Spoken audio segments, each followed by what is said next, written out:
Welcome to Depression Proof Your Life Live, a space for honest conversations about mental health, mental wellness, recovery, and resilience. Here, we explore how communication, environment, and mindset work together to move us from silence to strength. We talk with people who have faced real-life challenges and explore the practical systems and daily structures that help them rebuild their mental strength. I'm Marion Mills, and I created DPYL out of my own journey through mental illness, addiction, and recovery. These conversations are about breaking stigma, finding support, and reminding you that you are not alone.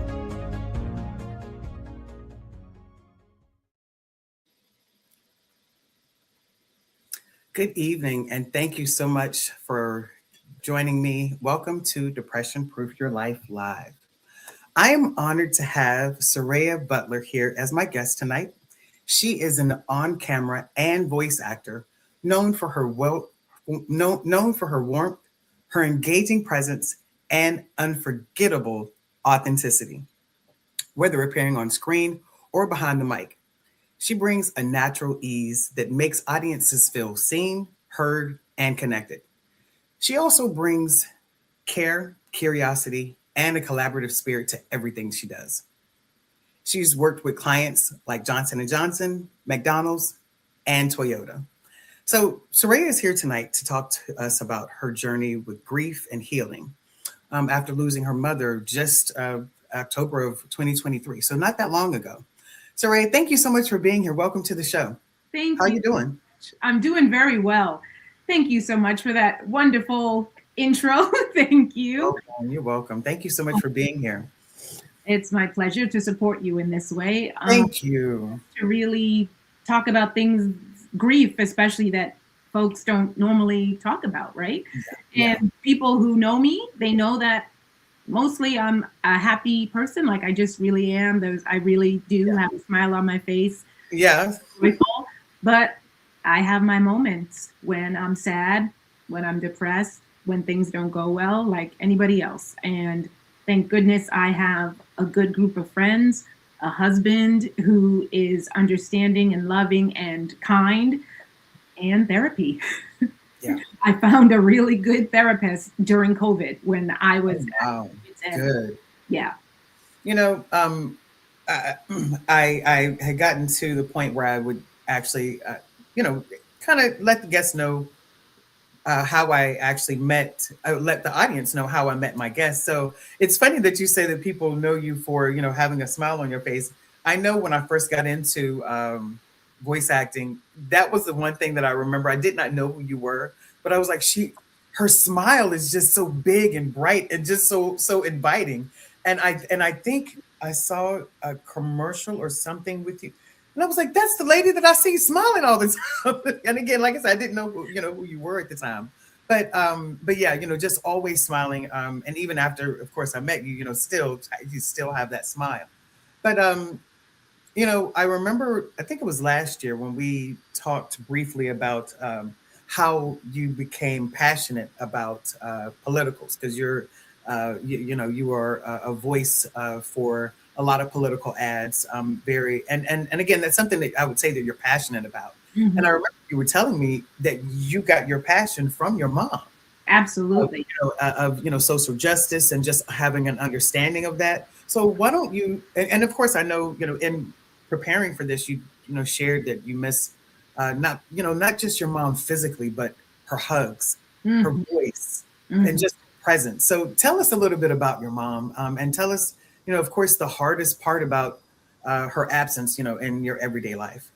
Yes. My mom, like for so many, was really my best friend. And people who have known me for a long time know that actually the woman who I called my mom and referred to as my mom, Deirdre Butler Henderson, love her. She is actually my eldest sister. I'm the youngest of 7 kids. And it was a classic deathbed promise. She was 20 years older than me. So at that point, I'm 6. She was 20, whatever age she was. I'm not going to do math that fast. Right. My mom was very ill, had lupus. And this was the 70s where they really didn't know much about the disease. So lupus was complicating. She was also diabetic. Okay. So the lupus advanced like very quickly and they didn't really know how to treat it. So once it affected her lungs and then ultimately her brain, my mom was gone. And she, she was most worried because she was leaving me, the youngest, behind. And Yeah. so my oldest sister, Deirdre, she said, Mom, please, please go in peace. I will take care of Soraya. I will raise her and make sure that she turns out well. Okay. So if that is what's holding you here and keeping you in pain, please, I want you to go in peace and knowing that Soraya will be okay. So when my mom passed away, my oldest sister, Deirdre, she became like, I went to live with her. Like she was already up at college. Like I knew she was my sister, but that's a huge age gap, right? Like I didn't really know her. And so I had to live with her. And then we went to, court, family court, and she became my legal guardian. And so here, for all intents and purposes, she was the only mama I knew and she raised me well.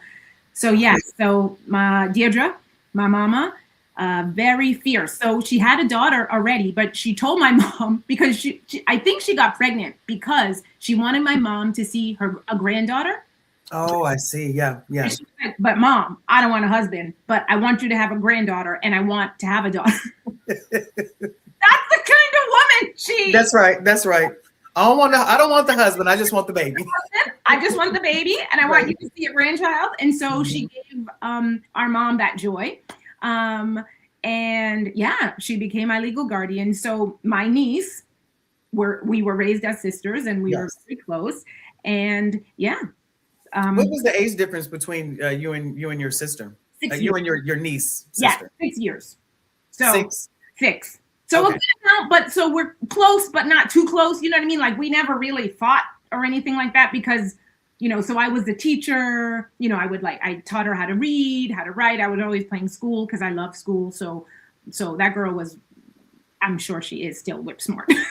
I was like, but she was like reading well before her time. Right. And stuff. But from what I want, my mom, so I don't have children of my own, right? Mm-hmm. And I was always indifferent because I'm an auntie with the mostest, right? Like I love all my nieces and nephews and little kids, and my husband the same. Yes. But it wasn't until my other little sister passed away and then my mama that I was like, I feel the need to be a parent. And it's because of her, the love and the fun. Yeah. And don't get me wrong, like she was tough and she was strict, but she also showed us love and caring. And as I said, she was a community organizer through and through. She always worked in the community, first for elderly people when she was a young woman. Wow, that's awesome. So it was like for elder rights. And so we were always, calling up somebody, going on a march, going on a rally, going out and, doing whatever needed to be done, visiting the elderly, making sure they had food and visitors, right? Like literally boots on the ground type. Yeah. Boots on the ground organizer. Mm-hmm. And then later on, she worked for, she started an organization called the Shahara Foundation. And that organization helped women get up and out of poverty.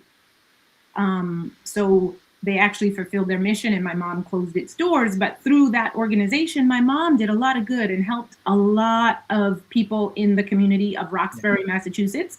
That is the hood of Boston and all around the world, actually.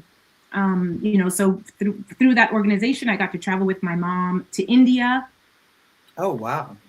To help some organizations there. The American dollar went much farther. We traveled to Havana a few times to do some good work there. So my mom, she touched a lot of lives. Yeah. Did a lot of good work in the world. So I hope to fulfill her legacy. And her laugh, oh my goodness. Her laugh is just the best. And I miss that. I miss that laugh.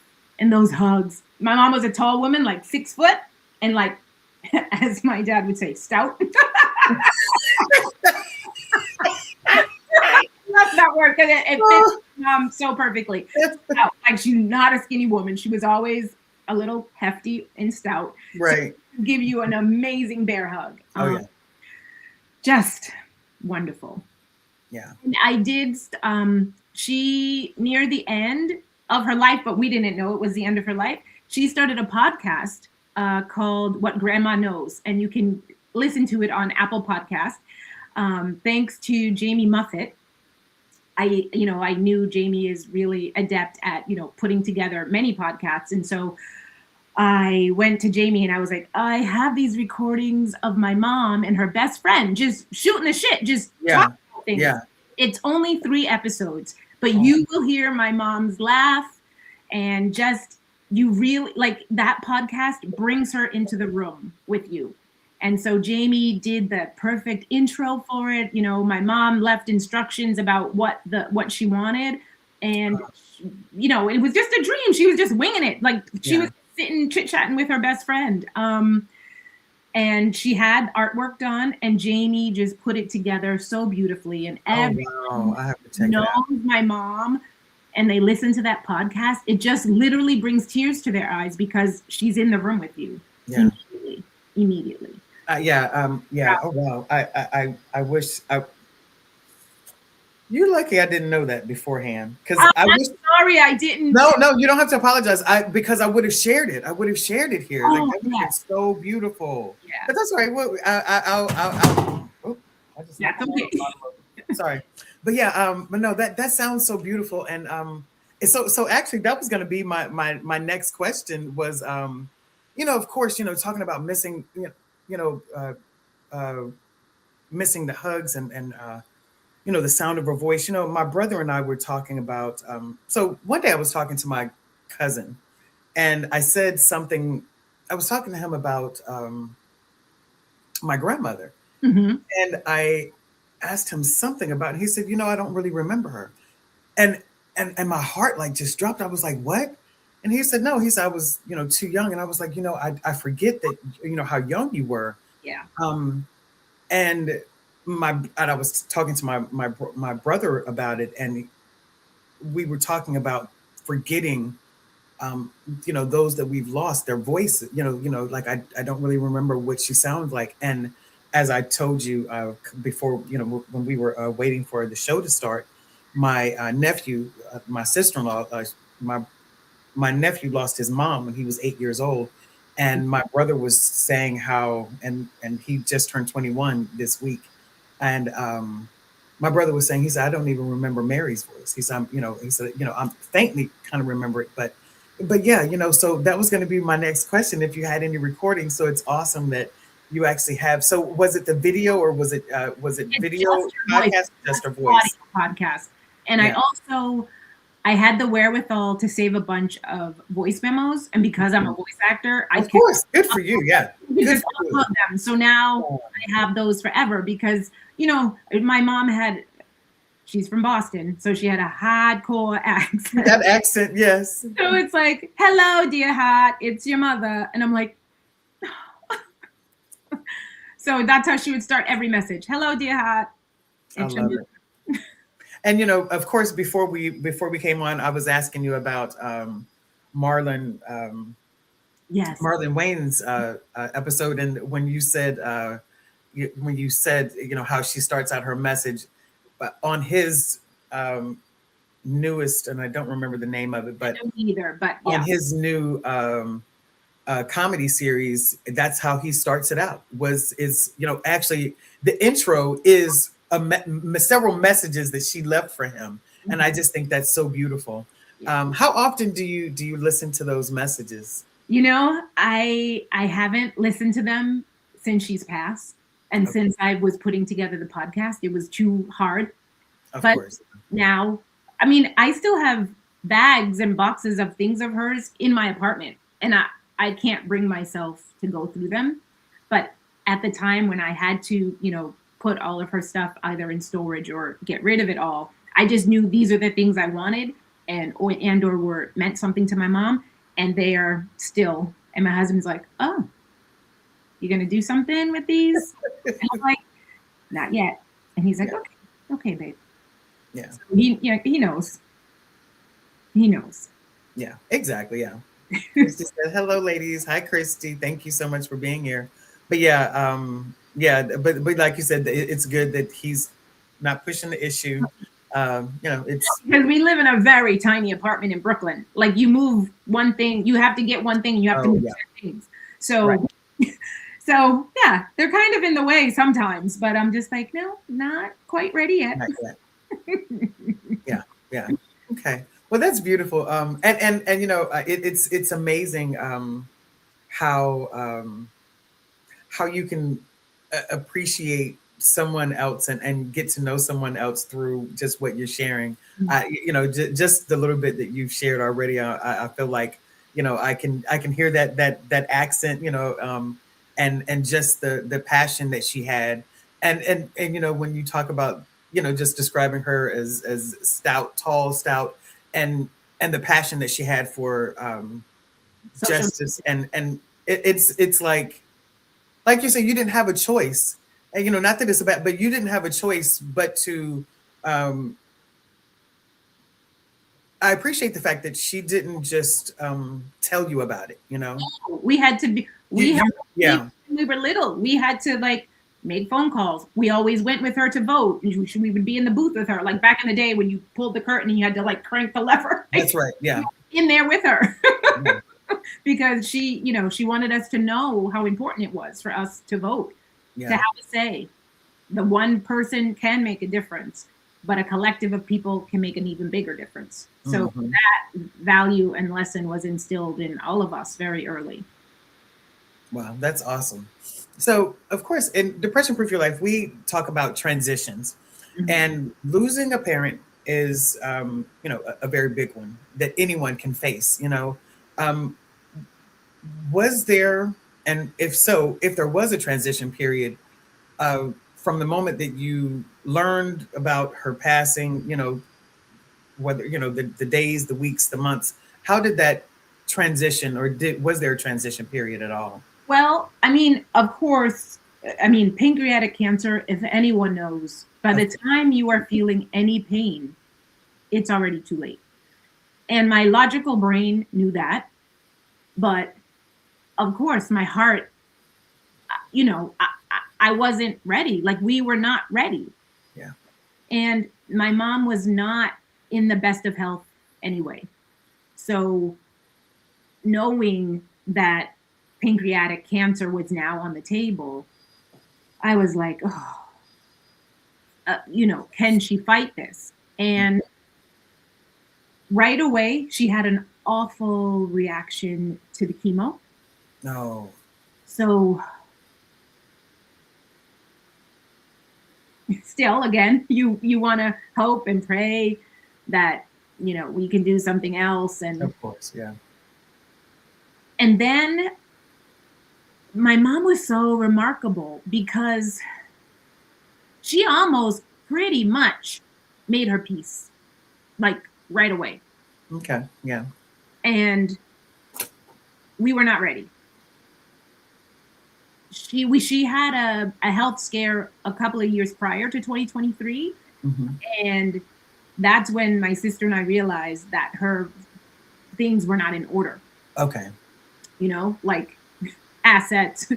will, like just even wishes. Like we didn't know where anything was. We didn't Right. know really what she wanted. So she came through that, and we asked her. We were like, Mama, you have to get your stuff in order so that if anything does happen, Yeah. we have the means to take care of you and to do what you want. What you want. Yeah.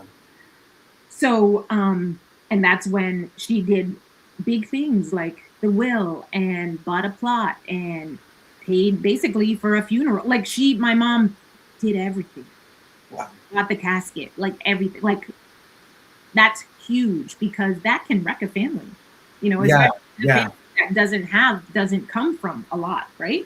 Yes. Yeah. So that was tremendous. And so my mom, around before that, when she had that first health scare, my sister and I convinced her to give up her home and to move into an assisted living facility, right? Okay. Because we were like, you need some extra care. Yes. Live in New York. My sister lives a busy life, even though she lives in the same city. Mom, Hmm. please, like, You need to downsize. You can't take care of this house yourself, blah, blah. Right. So she also, that was another great thing she did for herself. Wow. And her, and she was able to pay, and her health insurance was able to cover it, and she was able to do that. And that was an extraordinary blessing as well. And hindsight, right? Like we didn't, Of yes, course. Yeah. to give up the house, but she had care and she had people and she met Hmm. a great friend. So she had a care team there. So when the diagnosis of the pancreatic cancer came and then chemo was not an option, my mom's health declined Yeah. rapidly, very rapidly. Yeah. But my mom has always been, I wouldn't say a religious person because she went to Catholic school and she was treated badly by the nuns. So she was always a God-fearing woman. Okay. I Hmm. would call her more spiritual than a traditional religious person. Hmm. So she made her peace pretty quickly.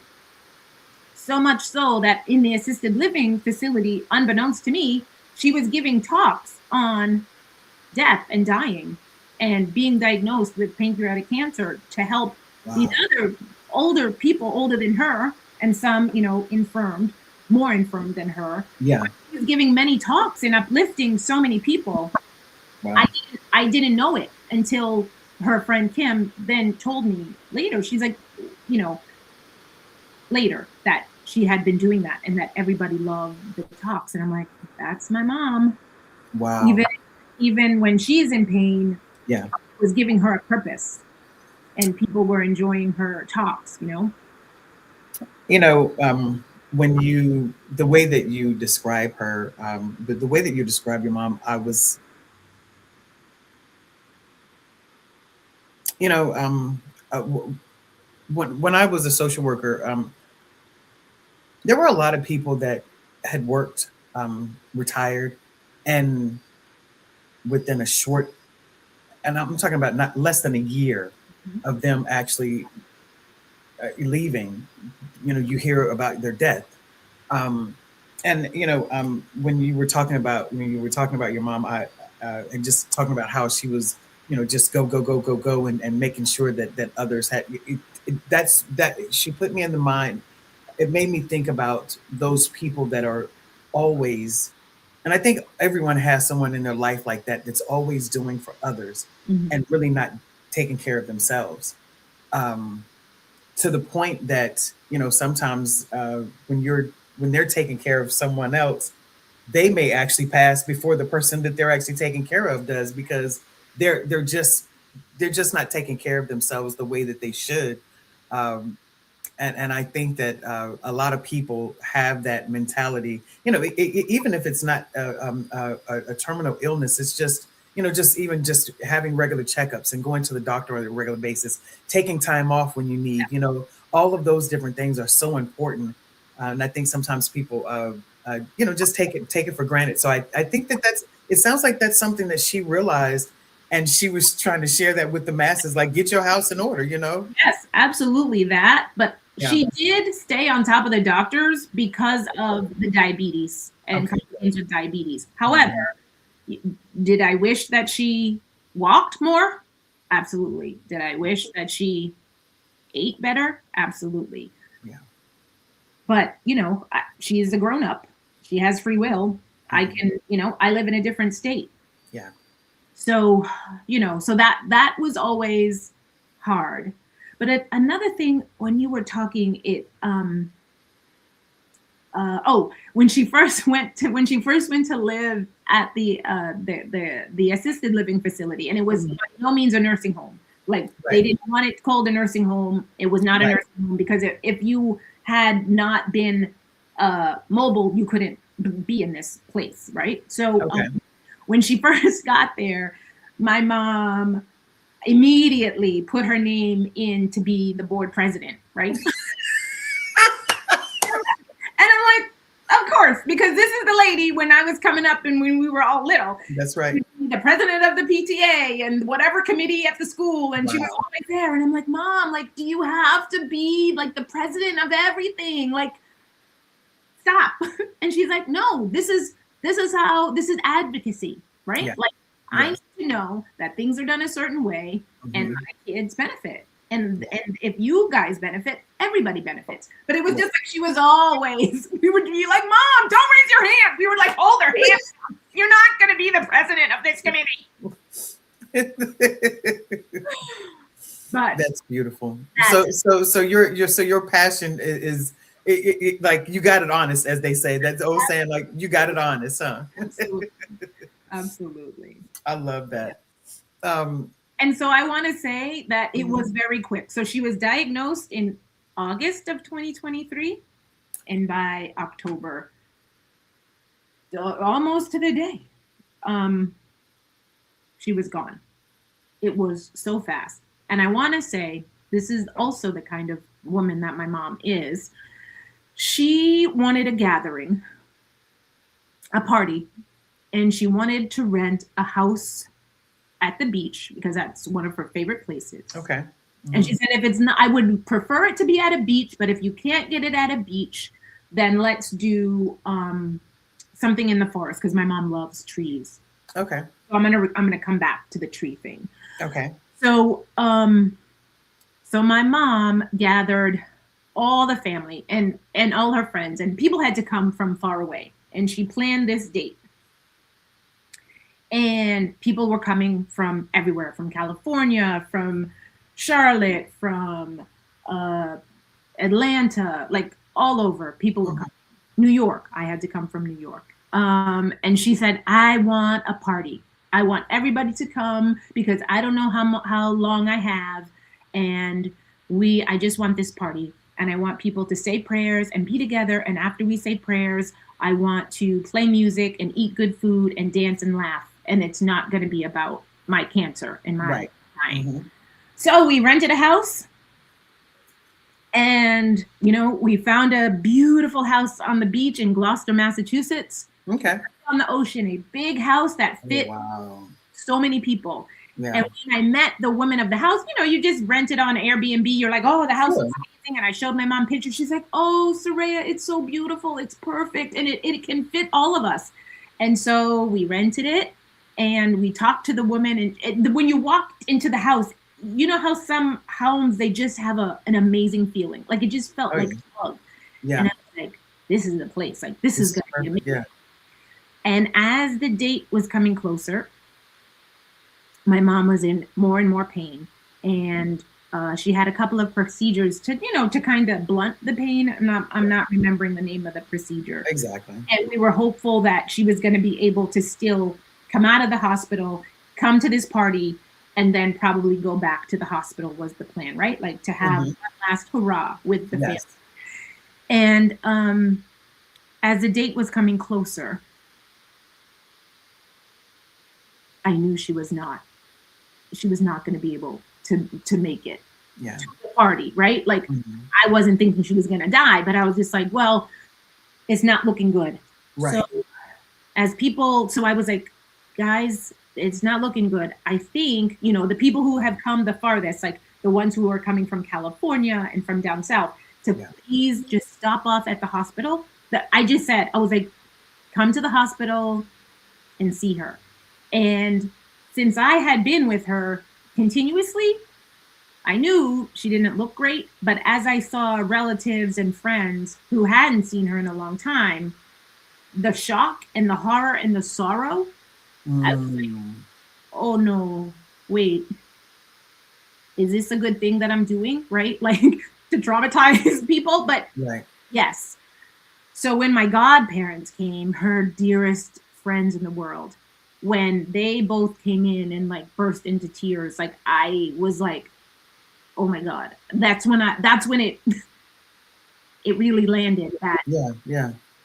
no, she's not coming to the party, but she might not be here much longer, right? So they leave, they go to the house, and then the doctor had a serious talk with me, and he was like, she's not going to be able to come to this party. And as a matter of fact, we need to have a hospice conversation Mm. because she doesn't have long, right? Yeah. And so I'm like, okay, this is a different kind of situation now. But so the next day that was the gathering. As my family are coming, I now have to kind of siphon everybody off, like the close family first, right? And Sure. Yeah. the next step is hospice. The party was happening on that, it was a Saturday. We were going to have to move quickly, and she was going to have to move to hospice on Monday, was the plan. Okay. So Hmm. as the family members are coming in, I have to tell them this is the next step. Everyone's like, what the heck? So everybody gets the news, and my mom wanted us to be together and say prayers, and we Yeah. did, and lit a candle and said prayers. And in the middle of the prayer service, my phone is buzzing, but I didn't really hear it, like because I'm a voice actor. My phone is always on silent. Right. That's it's always on silent. Yeah. Me not thinking that like I should have my phone, but we're about to say prayers, like So the next person on the list was there. Her phone, we hear it ring, and Okay. so she looked at it and she kind of was shocked, and then she stepped out of the room, and then she's like, Soraya, it's the doctor. And my brother and my nephew come out with me. And, they say, I'm so sorry, Miss Butler. And then I left my body, right? I remember, I think I screamed because another sister came out. My husband wasn't able to be there that day. I screamed. And if my brother and my nephew were not holding me up, I would have fallen on the ground. Wow. But we were all together, and we all got the news at the very same time. Yeah. And I don't know, if I was alone, I don't think I could have been able to handle it. But because we were in the middle of saying prayers and we were all together and all our energy was focused, Yeah. my mom knew. My mom knew. She knew. She knew that she could go in peace. Like all of her loved ones, all her near and dears were together in the same place. Yeah. Yeah. And honestly, I'm going to be honest with you. Before you even, when you said she wasn't going to make it to the party but everyone was coming, I was like, it's like she knew. She knew. She knew. And again, I'm always referencing something, but it reminds me of, I don't remember the name of the movie, but it was a movie where, uh, uh, was it? But she Big Mama. She wanted everyone Uh-huh. to be together. She wanted, Sunday dinner. They always got together on Mhm. Sunday dinner, but there was so much strife and division going on that a lot of people weren't trying to get together, and they were finally together. And that's when they learned, So yeah. Yeah. And it sounds like everyone being together, and it's almost like she knew that in that moment, not just that everyone was together, but in that moment, prayer was being said. It speaks to the spirituality that was so important to her. Um, Absolutely. so not only was everyone together that she loved and cared about, um, everyone was able to see it, because again, like you said, I certainly understand your shock of seeing everyone else's uh, reaction to Yeah. seeing her. Right. But, I mean, to me, yes, she looked bad, but I had been with you her. had been around her, so you didn't realize how drastically, I guess, in comparison to someone that had not seen her. But Right. yeah, in that moment, it's like, yeah, it's like, okay, it's almost like she was looking at, like, okay, everyone's together, they're about to say a prayer, perfect, Yep. I can let go. Mm-hmm. It was exactly that. And then after, the next day being Sunday, but after the service, after we got the news, we finished prayers, everyone together, everyone sad, and we ate the food. It was an amazing meal. And then, of course, there was music and telling stories. Everybody had their stories to tell Hmm. about, just my mom was so funny. And so we could laugh in the middle of the grief, Yeah. you know, jokes and times and And I don't know why this just hit me, but it's like she knew that that you couldn't be alone. It was important for you not to be alone, you know. Um, yeah. So and it's amazing um how that works out, you know. But yeah, it was important for you not to be alone, and not necessarily just not to be alone, but it not just be your husband, it not just be Right. you and a couple of friends or you and a sibling. Everyone. It was enough for you all to grieve together and to And um I think and that, remember her and enjoy her together, to all literally all at the same time, because you were there for a party, and that was her home going. yep, Her it home going was a party, was it the was a celebration, absolutely it was a celebration of celebration. life right then. And so, Yes, it really was. we Yeah. were saying prayers, we brought there were flowers, and the ocean was right there. And so we Yeah. were all together able to bring flowers to the ocean. It was Yeah. just beautiful. Like my mom, even though she didn't really plan it, she planned it. She planned it. She did. Yeah. It was just so beautiful. Yeah. We all could do that together for her, Yeah. honoring her, remembering her. That's literally like a movie moment. Like literally. I mean, it really was. Even to the point of, she also sounds like a woman that would not have wanted to be on hospice either. No, I was just, I was like, I was like, well, we all knew she's not gonna want to be in a hospice facility. Like, she was like, no, Yeah. I'm out. I'm out. There, done. Right. And Right. So you said that you were going to go back to the trees. What was it about the trees? Was it last summer or the summer before? I went on a women's yoga retreat. Now, I don't really do yoga, but it was the communion of the women that I was looking forward to. And it was Right. some of my really dearest women friends. Hmm. And it was in somewhere in New Jersey. Beautiful, like huge property, lots of land, a huge Oh, mansion, basically, because I was in a bunk with my four closest friends. okay. Hmm. And so in the morning we did do yoga, but we would just talk and kiki and laugh, and like it was just really just to be in the communion of women. And so in the morning I like to write in my morning pages, or just like in a journal, just to Yeah. write. And so it was the summer, and there was a covered porch, a screened in porch, Hmm. and it was in the middle of the forest, abuts a lake. And so I had an epiphany that even though my mom, I missed this, like being hugged by her and hugging her, if I can let go of the physicality and the missing her that way, and be more expansive, enjoy her in the trees, enjoy her in the wind rattling the leaves. Yeah. That way, my mom, her spirit is not only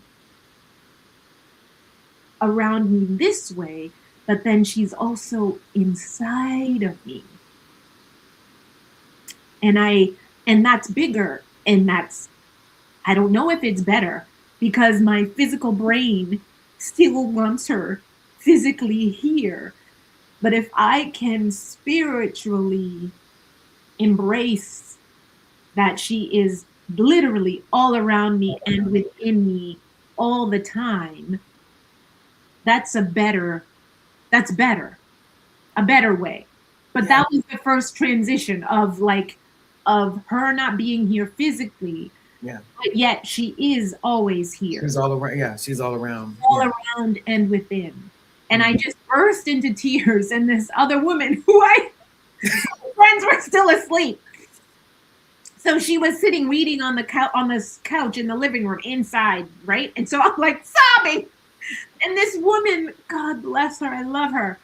She just turned around and she was like, "Are you okay?" And I was like, "No, I don't think so." I was like, I think I need a hug. Is that okay? And she came out and she hugged me and she didn't let me go. And I just was able to sob. And then I was like, just the freakiest thing just happened to me. And then she was like, I'm a somatic therapist. And I was like, what now?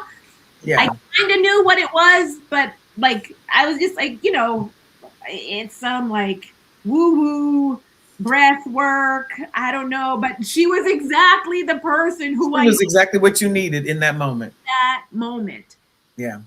And so I'm like, you and I, we're going to have a relationship because I think I need some of your somatic therapy.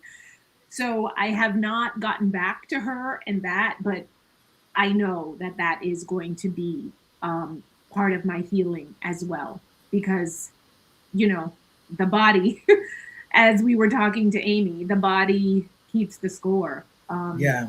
on every level. And it's a Yeah. book that I have started and read pieces of, and I need to get back to it because the body does indeed keep the score of the grief, the hurt, the healing. You Um, know, trying to ask this question. Well, say this without crying. Um, um,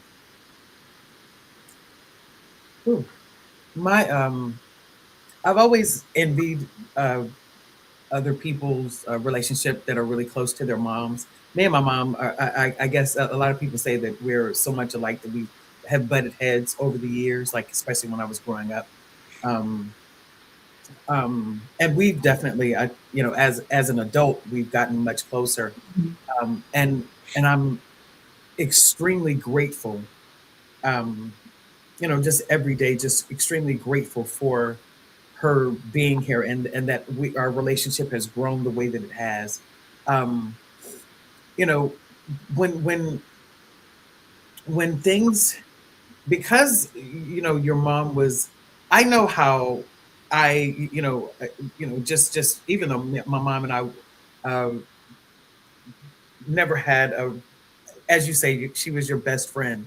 Um, I never had that type of relationship, but I still lean on my mom and ma, how do I do this? And ma, what would all of those things. So when things get overwhelmed,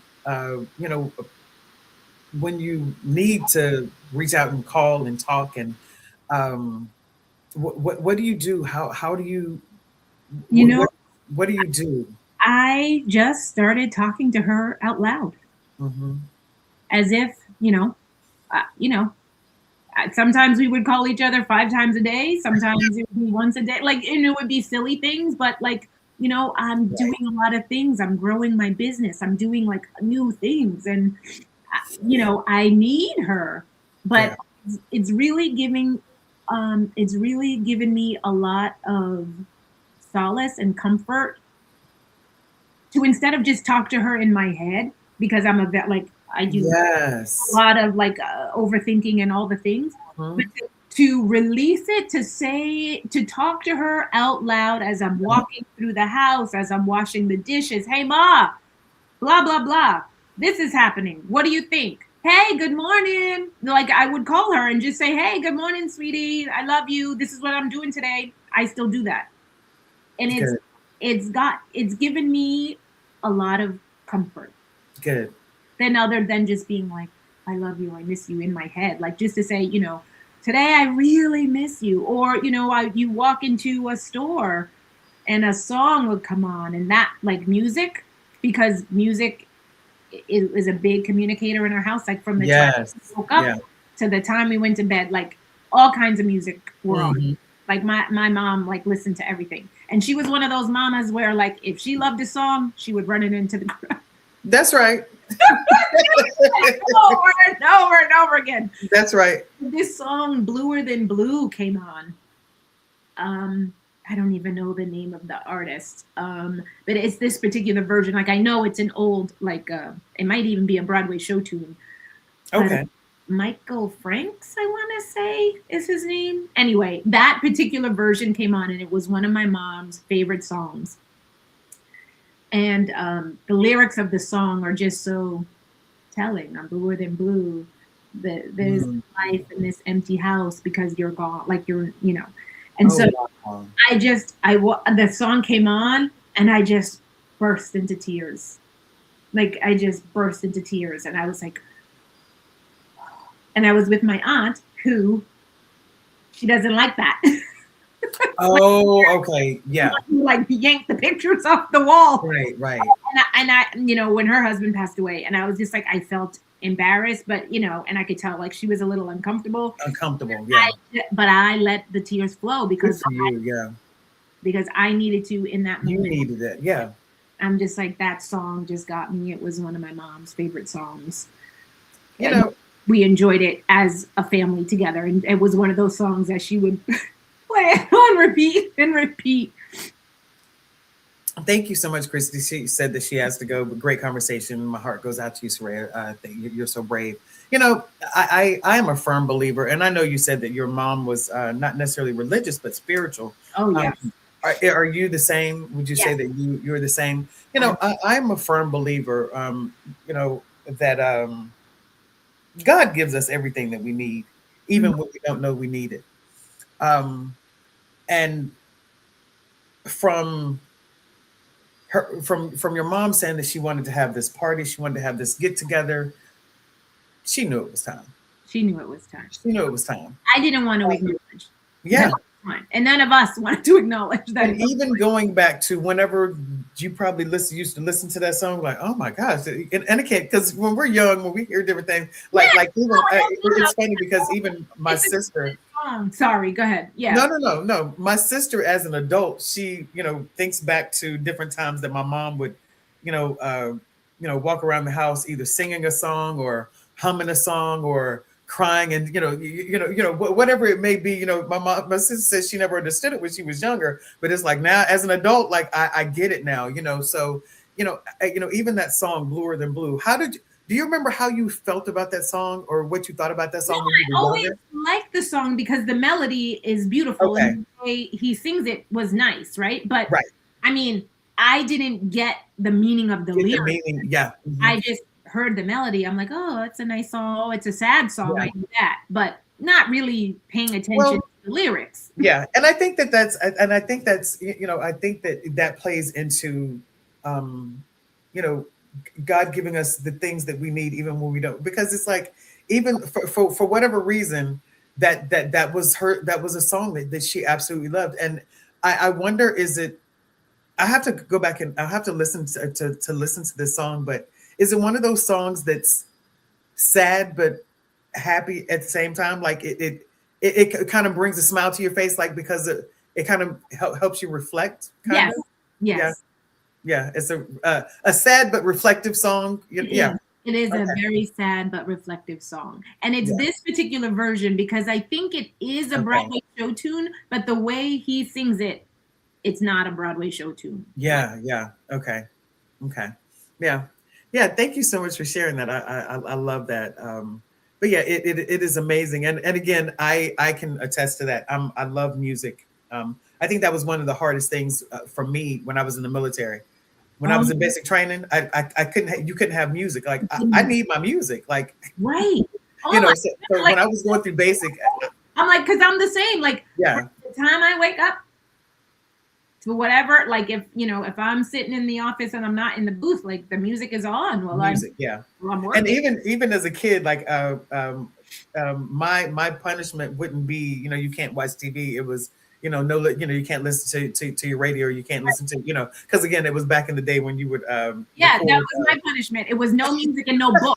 I was always reading, listening to music.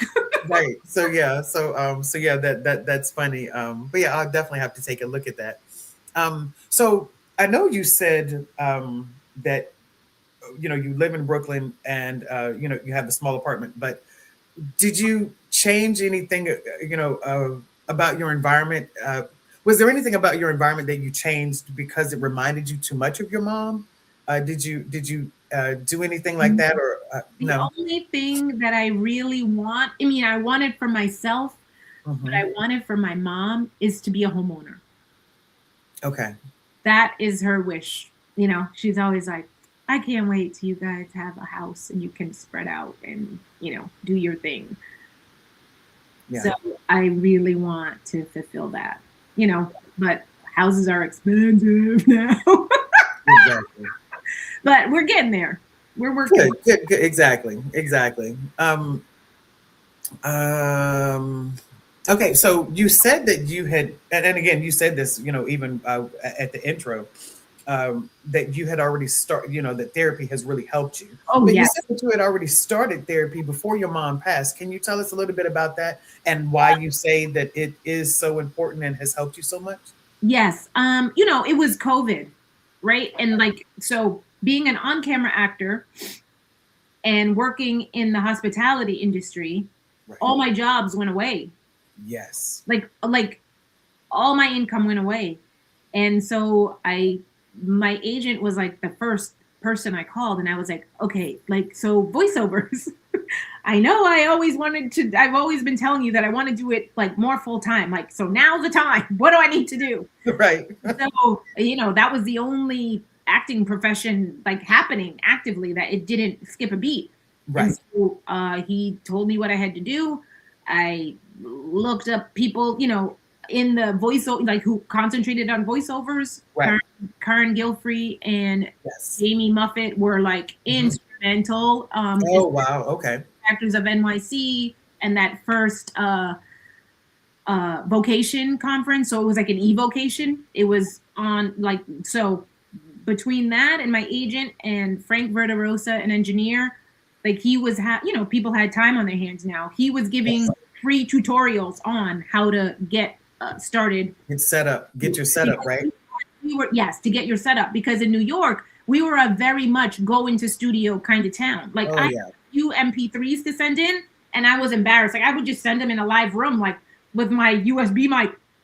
And I would book because the people knew me, but I was like, my agent was like, yeah, no, that's not going to happen.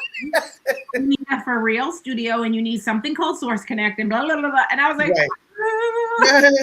got it together within 2 weeks. Wow. Frank said, I did what my agent said, I did what Karen Gilfrey said, and Voice Actors of NYC. I asked 50 million questions. I went back and scrolled back to get information, and I booked a Crayola digital spot like within 2 weeks of setting up having your USB mic, right? Good for you. Okay, I can do this. Okay, money is coming in. I can do this. I am trained, and then I had to get like on-camera acting is different than voice acting. Right. When it's just your voice, you have to do less but more. Like, you know what I mean? Like more in a different, just in a different capacity, right? Yeah. Less in a different capacity. So just coaching, and it continues because now you got to stay sharp. So where did therapy come in? In there, did therapy come in like? No, it came in like right. All our jobs went away. We have no money. What are we gonna do? Life is hard right now. Right. So I needed a therapist, and I had some other family things going on, not with my mother, but with another sibling. Okay. My another sister passed away, a younger sister, from addiction. Okay. And that sent me spiraling. So I really needed help. Now that little sister passed away in 2016. So it was a long time ago, but not. And things were happening with her children that I didn't agree with. So I really needed a therapist to talk about them and to work through them. And so another dear friend helped me because, you get that list of who your insurance is gonna. And it's like, how do you know who to select, right? I don't know these people. I'm like, I want an older Black woman. That's all I knew. I was like, all I knew is I needed an older Black lady because, I needed somebody who was culturally gonna get where I'm coming from. Right, where are you coming from? Yeah. Like I didn't have to, explain a whole bunch of, you get it, Yeah. So I'm like, how am I gonna do that? And so my friend, she's like, well, this is a black lady, and I think this is a black lady. I called the first one who we knew was a black lady, and she was taking people, and she took my insurance, and I was like, and Perfect. the first, you know what I mean? Like there was no issue of insurance. Like she had an opening, she took me, and when I met her, we just clicked. That's good. You know, because And I rare. therapy Good and rare. Yeah. it didn't click, and you know, you have to like, you know, it is. It's like dating. It's like a dating app. You know, You gotta look, you gotta shop around. got to shop around, and Yeah. so thank goodness for her. Like she has just been instrumental. And you're still have that same therapist. I do. That is awesome. That is awesome. So now And twice just so a month important. instead of like every week. Now I just see her twice a month, and so it's more like maintenance. Yeah. No, but I appreciate you for using that term maintenance because it is. And I think um Amy and I, I think we brought it up, when Amy was on the show, it's so important. It's a continuum. You can't, going to therapy and you learn some of these skills and some of Mhm. these coping She gave me mechanisms. lots of tools. But yeah, and like you said, as different things happen throughout life, you can, again, you might not have to go every week anymore. You might have to go, every 2 weeks, like you said, twice a month. But if something is going on in your life that is difficult to handle, that is the time, like you said, to talk to your therapist, find out if you can actually come in a little bit more. So, who suggested? Um, how did that shift? How did it change from you going however often you went initially, and then of course the time of? Did you feel like it increased when you lost your mom? In comparison. I lost my mom. That was 2023. I think I got my therapist. Yeah, because it took a while because COVID, like all the therapists were like inundated. So I think I didn't really start seeing her until like near the end of 2020 into 2021. Just because like I was just so overwhelmed of like, Of course, yeah. COVID and what the heck and what is going on? Is the world ending? All of those things. Right. Like we all were. Yeah. And had the difficulty with the other family members, right? So this is Yeah. not even when my mom was diagnosed. So, but Right. I was seeing her every week because it was a big brouhaha going on. Of course. Then my mom was diagnosed. So thank goodness, in the midst of this other stuff going on, my mom was diagnosed. So I was still seeing her like every week. And thank goodness I was. Yeah. It wasn't until after my mom passed and other things settled down. I think it was a mutual thing. She was like, "You're doing well. Like, let's try it, twice a month. And if if you need it less than that, then But she's like, you are doing the things that you say you want to do. So I think, we can cut it down. Like drop down a little." Mm-hmm. Good. That's good. And that's a great therapist, right? Like because I know some people who have been in therapy for years, and I'm like, I don't see any change. I don't see any difference in you. Are you really? What are y'all do? No, it's not my business, but what are y'all talking about? Like, is it working? Because you're still talking to me about the same stuff. Yeah. Where's the growth? Where's the change? Of course we're laughing about this, but that's a great point because I think sometimes I think that's a very valid point. Because sometimes as they say, you should be honest with your doctor. Mm-hmm. And who else do they say? I know they say your doctor, your dentist, about what you're for sure. And definitely your therapist. But I think sometimes, number one, I think sometimes people don't understand what a therapist is for and how to use them, I guess. And I think sometimes people think it's, you're laying on a couch and, all right, so what brought you in today? That type of thing. Right. So it's not my therapist type of relationship, who was like a mama. Like that's what I needed. Like who would give me tough love. No. As soon as you said an older Black woman, it was like, yeah, I need somebody strong that's gonna give it to me like raw, because I have been in therapy with other, an older white lady, a young white lady, older white man also was very helpful, and I know seeing him helped me find my husband. So that he was very valid for that time that I needed to see him. Okay, okay. Because I was like, a man can't do anything for me, basically was my attitude. Like, even though I didn't know it because I was raised by a single mom. Like, you know what I mean? Of course, yeah. Yeah. Yeah. And But no, but yeah, but yeah, I really, I think that that's a very valid point. Sometimes people aren't getting what they need out of therapy because number one, either it's not the right therapist, or maybe they're not opening up in the way that they really should, and being open and honest about what's really going on, in their lives or whatever.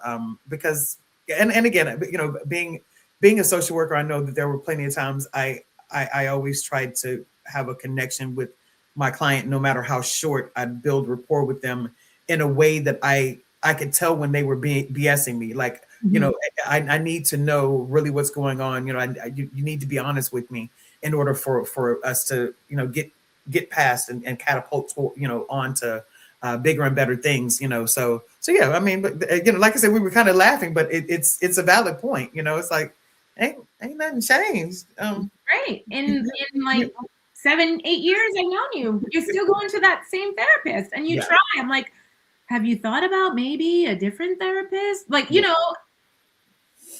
Yeah. I'm here for you still, but I want you to do better. The next question I have for you, I think I already know the answer to it just from talking to you, but have you ever felt the need or the pressure to feel like everything is okay, or, no, I'm fine, really giving your permission I mean, I really suffered from that as a young person, losing my mom, like at 6. Yes. Like, I would tell you the story, oh, I lost my, like, so fast, like, and with no emotion, because I didn't want anybody to feel bad for me, and I didn't want to be different from any other kid. Like, I didn't want to be the one, that didn't have a mom. So she lost me. Almost like people. I don't want you to feel pity for me, like, oh, she lost her mom. Like, oh, no, it's okay. It's like, no, I don't want you to be my friend or try to be nice to me just because of that. So I can understand that. So that pushed me I put a lot of pressure on myself to, to be really good in school, to be like, even though I knew Deirdre was never going to get rid of me, but I always felt like I always had to, like, there was something, right? Like, I have to be the good one. I have to be the perfect one, because I can't give her any reason to, like, to kick me out or to not love me. And not that she ever gave me any of those cues. I just think I just internalized it because I lost my mom when I was 6. And one, coming from a Black family who went to therapy, especially in the late 70s. Yeah. 2, who sent children to therapy. Like, it just wasn't a thing. Yeah. So, like, later when I asked, I was like, like, why didn't you send me to therapy? And Dee Dee, she said, she was like, I didn't know better. Yeah. Like, I was waiting for you to ask me questions. Like, I don't know. She was like, I don't know. Maybe I should have asked you more questions. But we were all like, this was a new territory. Yeah, that's what I was going to say. Yeah. Mm-hmm. And she's like, I learned better. I did better. Yeah, exactly. Yeah. When you said you didn't want to give her any reason not to, not to love you or to send you back. Of course, I'm asking adult Soraya about 6-year-old Soraya, or 8, or whatever, those different 8 as you grew. Do you think it was something in the back of your mind, or do you ever remember feeling like it was your fault? It was something that you did to cause your mom to pass, and maybe that's why you didn't want. She was very ill, but being a little kid, of course, you think everything is your fault. Okay. Mm-hmm. Kids, like, that's just the way they think. Like, they think they're so powerful that, yeah, that things happen because of what they did and didn't do. But I knew she was very ill. Her bedside table was covered with medications. Like, oh, okay, yeah. And everyone was like, and they didn't have. child safety caps back then. But well, again, like we were riding cars with no seatbelts. Like, right. but I say that because like I just knew it never occurred to me to take any of that medicine. Like, you know what I mean? Like I knew, no, that's Right. not Yeah, not, you knew not to touch it. Yeah. to touch it. Nobody had to tell me, don't touch that. I Yeah. knew, like, don't touch that intrinsically. So, of course, with, Depression Proof Your Life, we talk a lot about resilience. Where and what does resilience mean to you now in this season of grief? It's resilience means every day you show up. Yeah. How you are, Mm-hmm. like authentically. Yeah. If I had a rough night or, I'm really and my mom's birthday is next week. She's been leaning on me heavy. It's okay. I give myself the space and the grace to acknowledge where I am in that moment. I love you. I love you and I miss you. Yeah, I know it's your birthday next week and this is what we're going to do. And if I can give it grace and space, it moves through me faster. I love that. It moves through me. Yeah. You know? Do you have any, and again, if you don't want to share, please, I totally understand, but do you have any plans for, to do anything special Yeah. for it? Okay. I am working inside the booth and I'm working in my hospitality job on her actual birthday. But I will definitely get her like her beautiful roses that she loved and her nice little glass of champagne, pink champagne that she likes, and get her some fried chicken that was her favorite food. Nice. Okay. To have a nice meal in her honor and call my godmother, who's her best friend, and just reminisce and Laugh, cry, right? maybe I'll listen to the podcast, listen to some of her voice messages. Yeah, but the next day, Thursday, my day off, I will get a massage. My mom also loved that. She loved the spa day. Wow.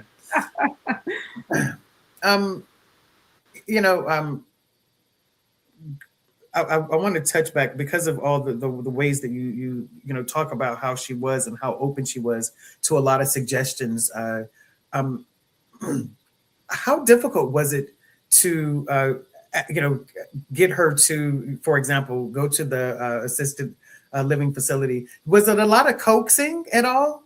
Actually, I mean, at first, yes, but she realized the house was too much for her. And as I said, we had a health scare. Her health wasn't, she was not in a good space. So it was the perfect time. Right. My mom, even though she was stubborn, she was also practical. Like, right. Yeah. She's like, yeah, I cannot take care of this big space. It's too much for me. Yeah. We were just like, it's cheaper. Your insurance will cover it. Your retirement plan from, the Shahara Foundation will help you pay for this. So once we spelled it out, she saw the writing on the wall. It made sense. It made sense. For anyone that's listening, who is afraid to, not, I shouldn't say afraid to, but afraid of forgetting their loved one, their touch, their voice, their smell. What do you want to? Always smelled so good, and that's another compliment that people give to me. They're just like, "Oh, Saray, you always smell so good," and it makes me feel good because to be known as someone with soft skin and smells great is great. Right. But it also is a direct link to my mom, and they don't even know that. Like, so it's that, and I think if you try to hold on like this, you will lose. Oh. What they sound like, what they feel like. You'll lose the memories because you're squeezing, right? You're squeezing so tight. Yeah. But I think if you can just relax and acknowledge that they are always around you and with you and in you, I think the memories will come back. Like, you can play music to connect you to them. If you don't have a voice memo, that you can save, you know what their voice sounds like inside of you. You can still play their favorite song. You can play a song that reminds you of that person. But I think the holding on rigidly. If you can just relax and let it flow, whatever comes to you is what is meant to remind you of them. I love that. Do do you ever when you're talking to her, like, oh, I know it's your birthday day, or I know I have to do, as you're going through your day and you're talking to her, have you ever heard her respond back, like, and in your own way, of course, in her, It's weird because yes, but not. of course, not, yeah, not in a Yes, yeah, right. yeah, Yes. I But love that. if you saw me, I would just be in a room. Like if I was somebody was filming me, I'd be like, hey, like I would look like a crazy person. Right, right, But right. But yeah, it's like, yeah, y'all are literally having a exactly. conversation. Right. Yeah. Exactly. That's beautiful. I love that. Um, if your mom could see where you are now navigating through this season, going through therapy, doing your work, and even the journey that you and your husband are on, The and journey of like just the business owner, like my mom always wanted me to take more ownership of my career. Like, okay, when you're a young person, you think an acting career has to go a certain way. And right, she was and I was young and I didn't really understand what she was really talking about. But what I understand now is, and I had her at the beginning of COVID when I was really starting this journey. And yes, she was able to tell me how proud she is that I am no longer just like waiting for the phone to ring. Not that I ever really yes, that okay, sense, like because you think it has to be done a certain way. And as a yes, person who did things by the book always, my mom right, was always trying to get me to think out of the box, to do okay, things bolder, and now growing my business and especially like the political side of my business, I know yeah, she's proud. I know she's proud because I actually do have ownership and taking charge of my life and my career. And oh my God, she loved Jeff so much. And Jeff loves my mom and loved my mom so much. He would call her, "Hey, mama." Like my sister's husband never called her mom. Like it was like a little awkward. Like he never called her anything. Like, right, but Jeff was like, "Hey, mama." Like I call my husband's dad. I say, "Hey, dad." right, exactly. You know. So I'm so proud that she got to see those things. But as I said, to be a homeowner, my Yeah, house is coming. And that will be a great like nod and we honor. did it. Yeah, Yeah. exactly. Yeah, Look, yeah. I can't wait to say, "Look at mama. Look what we Yes, did exactly, at our house." exactly. So I'm going to share your contact information, and I'm also going to share the resources because I Yeah. really appreciate the resources that you actually shared. Because actually I had never heard of them, so I think that You it could haven't be heard of helpful. any of them. Oh wow. That's Yeah, no, I had never heard well, I knew that um, um, Anderson Cooper had a podcast, but I did not realize, I guess, the topic. Mhm. As a matter of fact, I remember seeing a clip of him talking about. Oh, he was talking to. He's had a lot. He was talking to the. I think it's a British nighttime. Um, the guy on nighttime. He was talking to him, and he said that we. I don't want to miss. I don't want to misspeak. I'll have to. I have to find it and I'll share it with you. But I wanted to share this because, of course, I sent you a copy of this. This Heather, I is can't wait to read it. yes. fellow voice actor, Kever. And this is actually, she wrote this also during COVID. I believe, I want to say that she wrote it during COVID, talking about the loss of her parents as well. So yeah, so if there's anything else, as I'm sharing your information, if there's anything else that you would like for anyone to know, if that maybe I didn't mention or that we didn't talk about. No, those other resources, John Baptiste, that documentary. Mm-hmm. Oh, okay, hold on. High of, his mega year of like all those Grammys, and yet, well, she was his girlfriend, fiance at the time. Okay. Is going through her cancer journey, and they get married, and, they were really on the brink. Wow. And how,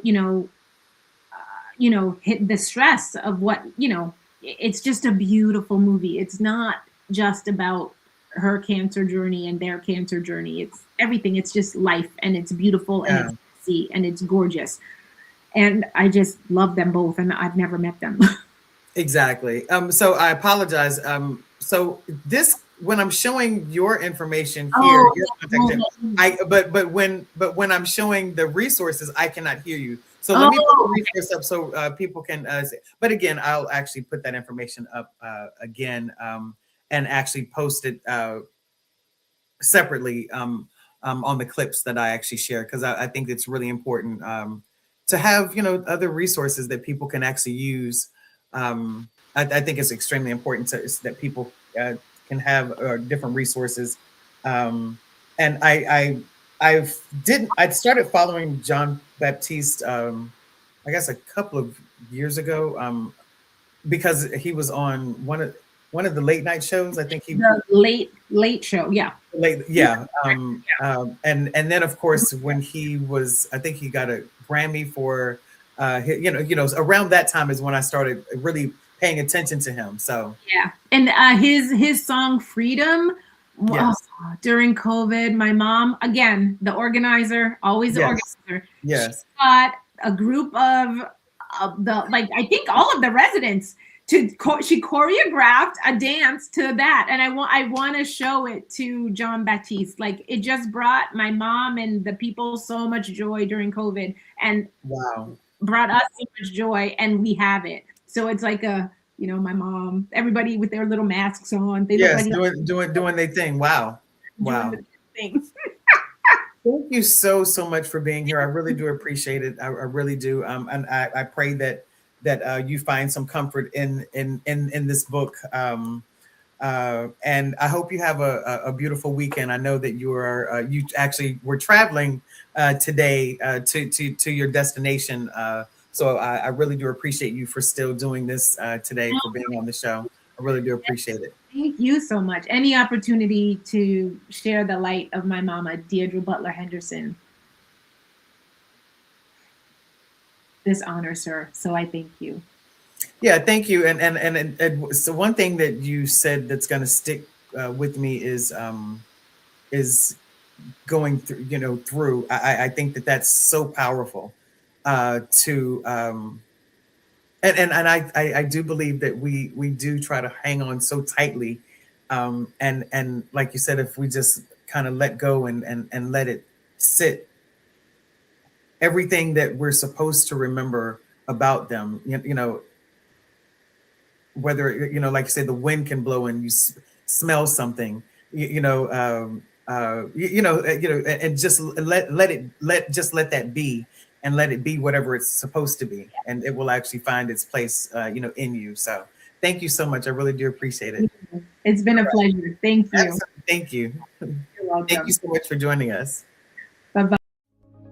Thank you for joining us on Depression Proof Your Life Live tonight. If this conversation stirred up heavy emotions for you, reach out for help. Call or text 988 for 24-hour support in the U.S. If you're outside the U.S., look up your local crisis helpline. If you'd like to stay connected with DPYL, make sure to follow and subscribe on LinkedIn, YouTube, and Facebook. And visit depression-prooflife.com for resources, blogs, and to share your story. Depression Proof Your Life offers workshops and trainings designed to help teams reduce burnout and strengthen resilience. Together, we're building a community of strength, clarity, and resilience. Until next time, take care of yourself. And remember, healing is possible.